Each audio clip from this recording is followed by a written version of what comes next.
change our transmission settings, we tap on this orange icon in the middle of the tractor.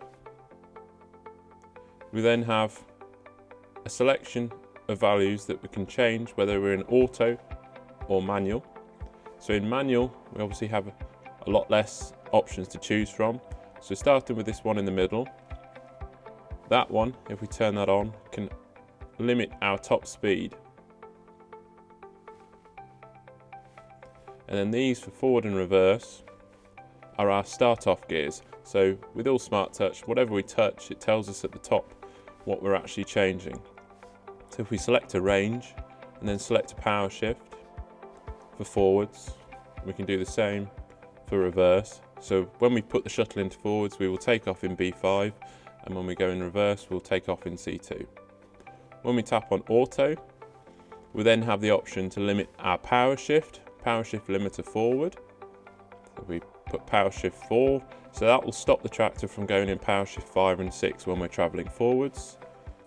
Again, we could do the same, but only for 3, for example, in reverse. These two values here where it says off, if I tap on that, if we're to use the shuttle on the joystick, we can actually enable the tractor to bounce between two set speeds when we're travelling forwards or reverse. Particularly useful if you're on a silage clamp, for example, where you're bouncing between two speeds consistently. Then in the bottom left hand corner, we have BC Auto and CD Auto. So the BC Auto will automatically allow the tractor to go up from B range up into C when the speed matching is available. When we go CD Auto, we can change up or down between C and D automatically when these are turned on. If we want them turned off, and we can manually change on the plus and minus on the joystick. Here at the bottom of the screen, we have our ASR.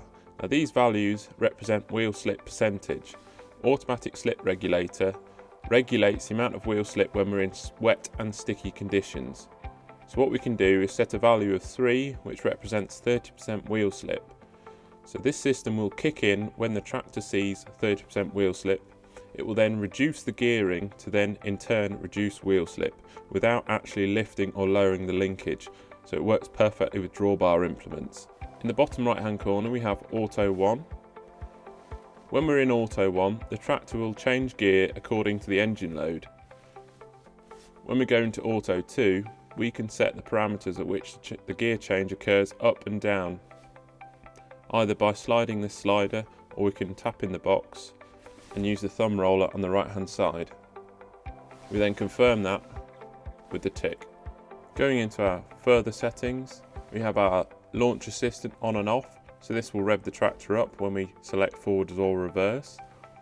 We have our four-wheel drive start automatics, so this will engage four-wheel drive for a certain amount of seconds when we shuttle forwards or reverse. Our shuttle aggressiveness, our wheel size,